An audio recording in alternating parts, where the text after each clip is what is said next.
ازيكم يا جدعان؟ عاملين ايه؟ ربنا ما تكونوا بخير. النهارده جايب فكره فيديو جامد جامد جامد جامد. بصوا بقى يا جدعان في السريع كده على طول. طبعا زي ما انتم شايفين منتخب مصر طبعا اللي مشرفنا امبارح 6-0. طبعا صوت القطر يا عم، القطر لو صاحب القطر ده بيتفرج عليا بالله عليك ما تعدي تاني وانا بصور. انت بتسيب كل الاوقات واول ما اصور تقوم معانا. يا عم سيبني في حالي يا جدعان، ده ما فيش فيديو في القناه، القطر مش فيه. المهم يا جدعان طبعا منتخب مصر اللي مشرفنا 6-0 امبارح. ايوه ما احنا عارفين ان احنا كسبنا 6-0.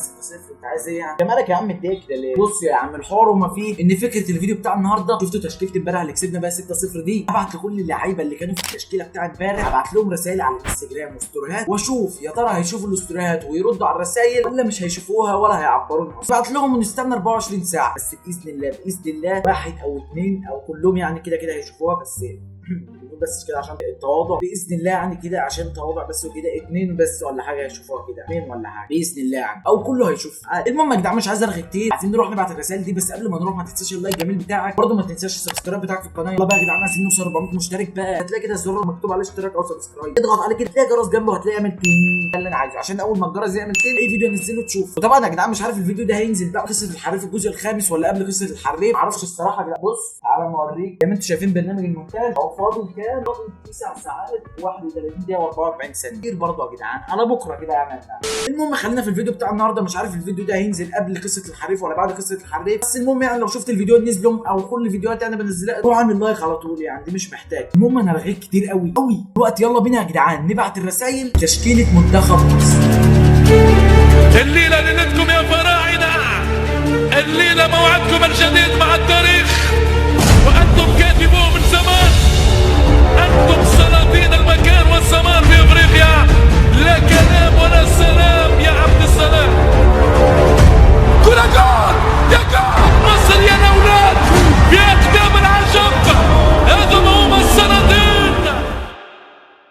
طبعا يا جدعان زي ما انتم شايفين دلوقتي 11 لاعب في التشكيله، ده اكيد يعني. والمفروض في تبديلات تحت، هو محمود تريزيجيه وزيزو وحمدي فتحي ومروان عطيه وعلي جبر وعبد المنعم ومصطفى فتحي وعمر مرموش. كل اللعيبه اللي في التشكيله وكل اللعيبه اللي كانت تبديل هنبعت لهم رسائل. اللي جاب جوان مثلا نهنيهم بجول، واللي ما جابش جوان برضه نهنيه كده يعني يا جدعان، عشان يجيبوا الماتش الجاي كده يعني يا جدعان. هنبدا بمين يا ترى يا ترى؟ نبدا بمين؟ نبدا بالهداف بتاع ماتش امبارح محمد صلاح اللي جاب 4 اجوال. نشوف نبعت له دلوقتي هنروح على حسابه على الانستجرام. يا جدعان دلوقتي دخلنا على الانستجرام. وبالمناسبه برضه عشان حساب الانستجرام الاساسي فيه كده شويه مشاكل، مش عارف كل ما اعمل فولو لحد او اي حاجه الرساله دي مش عارف في ايه، باين عليه كده هيتقفل قريب ولا ايه مش عارف، ربنا يستر يعني. فعملنا اللي علينا وعملنا حساب جديد والحمد لله دلوقتي 53 متابع، يا رب يزودهم اكتر واكتر. ده الحساب الجديد يا جدعان الاحتياطي بدل الاساسي، روح اعمل لي فولو هناك يعني. المهم دلوقتي هنكتب مو صلاح. يا جدعان دلوقتي جبنا محمد صلاح طبعا، بسم الله ما شاء الله ربنا يزيده ويبارك، عنده 63 مليون. يا خرابي يرد على واحد عنده 52 متابع ماشي. المهم نخش على مراسله، نخش نبعت له رساله ونقول له مثلا يا جدعان طبعا بقى كلام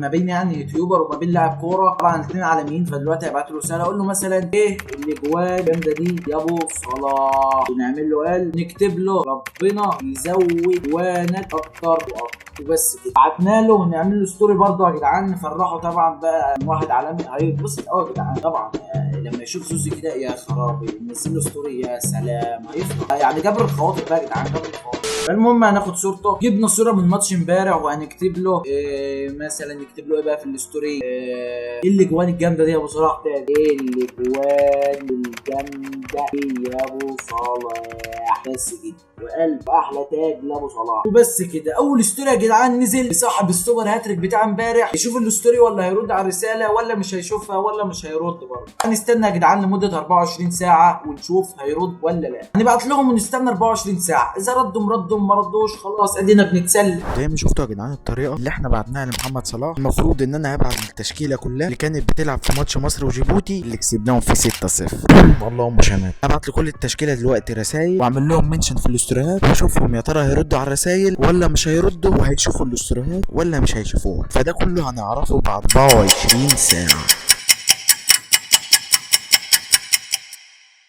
Day 2. ورجعت لكم تاني يا جدعان، بس مش بعد 24 ساعه، جبت لكم اليوم التاني ساعه دلوقتي 2/10 زي ما انتم شايفين. طبعا المكان مختلف، التغيير برضه يا جدعان مطلوب. دلوقتي يا جدعان طبعا هتقول لي انت فاتح دلوقتي ما جيتش بعد 24 ساعه، هقول لك لان في لاعب رد عليا، مش بس كده لا، حط كمان الصوره اللي انا منزلها له ستوري. اللاعب ده يا جدعان هو احمد سامي بتاع بيراميدز. دلوقتي هنفتح الرساله، كتبت له كنت عامل ماتش امبارح عالمي يا نجم. ده باين ما شافش الرساله دي بس شاف الستوري وعمل لف على الستوري اهو زي ما انتم شايفين. ومش بس كده يا جدعان، قام منزلها كمان ستوري عندي زي ما انتم شايفين اهو، احمد سامي منزل الستوري دي عنده. يعني يا جدعان باذن الله باذن الله ده اداني ثقه شويه ان باقي اللعيبه ممكن ترد او ممكن تشوف الرسائل. فزي ما انتم شايفين اول لاعب رد علينا هو هيكون احمد سامي. دلوقتي هقفل وارجع لكم تاني لو حد من اللعيبه اللي احنا بعتنا له رد علينا. بص هنعمل كده ورجعت لكم تاني يا جدعان بعد 24 ساعه، يا مش 24 ساعه قوي، اكتر من 24 ساعه. الساعه 7:10 زي ما انتم شايفين. والله ما فاكر امبارح احنا مخلص الساعه 7 ولا مخلص الساعه كام. المهم يعني يا جدعان زي ما شفنا احمد سامي رد علينا. دلوقتي تعالوا ما نشوف بعد 24 ساعه، نشوف يا ترى هم ردوا ولا ما ردوش، شافوا الاستوريات ولا ما شافوهاش. تعالوا يلا ما نشوف. افتح دلوقتي يا جدعان انستجرام زي ما انتم شايفين اهو، احمد سامي ذكرك في قصه. طبعا يا جدعان الستوري اللي نزله اهو زي ما انتم شايفين منزله عنده. دلوقتي تعالى ما نشوف باقي اللعيبه ردت ولا ما ردتش. تعالى بسم الله. مصطفى فتحي زي ما انتم شايفين الرساله بعتناها له، للاسف ما ردش. حمدي فتحي برضه ما ردش ولا شاف الستوري. محمد الشناوي كالعاده برضه ما ردش. وزيزو ما كانش بيقبل الاستوريات صحيح ماشي، شافهاش. احمد فتوح برضه ما شافهاش ولا شاف الستوري. وعمر كمال برضه ما شافهاش. محمد النني برضه ما شافهاش. ومروان عطيه كالعاده برضه. عمر مرموش برضه ما شافهاش. وتريزيجيه برضه ما شافهاش. ومحمد صلاح للاسف ما شافهاش. كده يا جدعان الفيديو بتاع النهارده يعتبر نجح بنسبه 10% ولا حاجه، بسبب اللاعب احمد سامي لما شافها وعمل لف على الستوري. يعني يعتبر الفيديو نجح بنسبه 10%. وبس كده يا جدعان، لو عجبكم الفيديو بتاع النهارده ما تنساش اللايك الجميل بتاعك، برضه ما تنساش السبسكرايب بتاعك في القناه، وما تنساش الفولو بتاعك على الانستجرام. ولو عجبكم الفيديو ده يا جدعان ممكن نعمل منه جزء تاني، بس مش تبقى لعيبه بقى، ممكن نبعت مثلا لمشاهير او يوتيوبر او فنانين حاجات زي كده. لو عجبكم يعني يا جدعان اكتبوا لي تحت في الكومنتات واعمل لكم جزء تاني. وبس كده يا جدعان، واشوفكم في فيديو جديد. سلام.